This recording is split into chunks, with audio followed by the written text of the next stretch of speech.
다음 키워드는 길을 걷다가 누구라도 당할 수 있는 아찔한 덫에 대한 이야기입니다. 무슨 얘기냐면요, 이남희 기자. 네. 그 아기를 안고 길을 걷던 여성이 갑자기 넘어졌다고 해요. 왜 그런 깜짝 거예요? 놀라서 지금 병원에 지금 아이고. 넘어지는데 아이를 돌진한 같이난 아이를 안고 있는데 보면 이분이 지금 동네 병원에서 진료를 받고 나오는 길이었어요. 근데 넘어진 이유가 있었습니다. 조금 뒤에 나올 텐데 하수구에 덮개가 이게 무너져가지고 지금 구멍이 크게 뚫려 있는 거 보이시죠? 예. 그러니까 아이를 안고 지금 비도 오는 것 같고요. 이렇게 오면 저게 뚫려 있는 구멍이 보이지 않았잖아요. 계단을 내려오다가 저 구멍에 빠져서 넘어진 거예요. 아이고, 예. 그래서 지금 무릎과 발목 사이 피부가 찢어져서 24바늘이나 꺼냈다고 아, 그래요? 하고요. 저는 심지어 또 아이를 안고 있었잖아요. 아이는 다행히 다치진 않았다고 하는데 아, 그렇군요. 이 여성 얼마나 놀랐을까요? 그 주변에 있던 남편도 뛰어오고 굉장히 좀 큰 사고가 벌어졌습니다. 아이가 다치지 않았다니 천만 다행인데 정광재 대표님, 네. 하수구에 왜 저런 구멍이 나 있는 거예요? 저 도로가 만들어질 때 하수구도 함께 만들었는데 예. 지금 보면은 콘크리트 구조물이에요. 뭐 서울에서 예를 들어서 하수구를 보면 이제 철제 구조물로 다 덮어놨는데 네.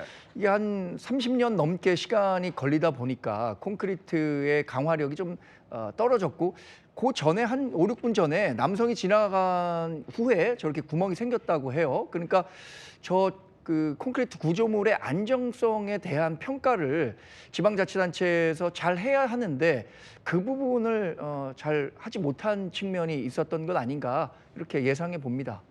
그런데 사실 누구라도 걸을 때 무심코 밟는 게 하수구 덮개인 거잖아요. 근데 그러면 성인 남성 한 명이 한 번 밟았다고 부서질 정도면 이미 계속 충격이 쌓여왔다는 소리 같은데 관리 주체가 누구길래 그렇습니까? 도로와 하수구의 경우에는 예. 지방자치단체가 관리인의 지위에 있기 때문에 이 사건의 경우에는 경산시가 이것을 관리해야 될 책임이 있다고 할 수 있겠죠. 저런 덮개가 부서질 정도로 제대로 관리되어 있지 않다고 한다면 그것은 경산시가 책임을 질 수밖에 없는 문제입니다. 네. 당연히 배상은 됐을까요? 지금 보도에 따른다고 하면 그 경산시 입장에서는 영조물 관련 배상 책임 보험이 가입되어 있는데 예. 이 도로와 하수구의 경우에는 그것이 해당 대상이 아니라고 하네요. 아마도 보험금 때문에 그렇게 한 예. 것으로 보여지는데 그러면서 오히려 지금 그 다치신 분한테는 국가 배상 청구를 하라라고 말을 했다고 하는데 저는 이거 굉장히 문제라는 생각이 듭니다. 보험에 가입되어 있지 않다고 하더라도 예. 적절한 치료비를 충분히 지급할 수가 있는 부분이거든요. 이것을 단지 소송을 통해서 하라. 이것이 국가가 피해를 입은 국민에게 해야 될 소리인지 모르겠습니다. 그런데 경산시가 3년 전에도 비슷한 논란이 있었다면서요? 그러게요. 공교롭게도 경산시에서요. 3년 전에 예. 파손된 보도블록에 넘어져서 치아가 손실되는 학생이 있었습니다. 이분이 이제 고3 수험생이었는데 그래요? 아마 밤길이었겠죠.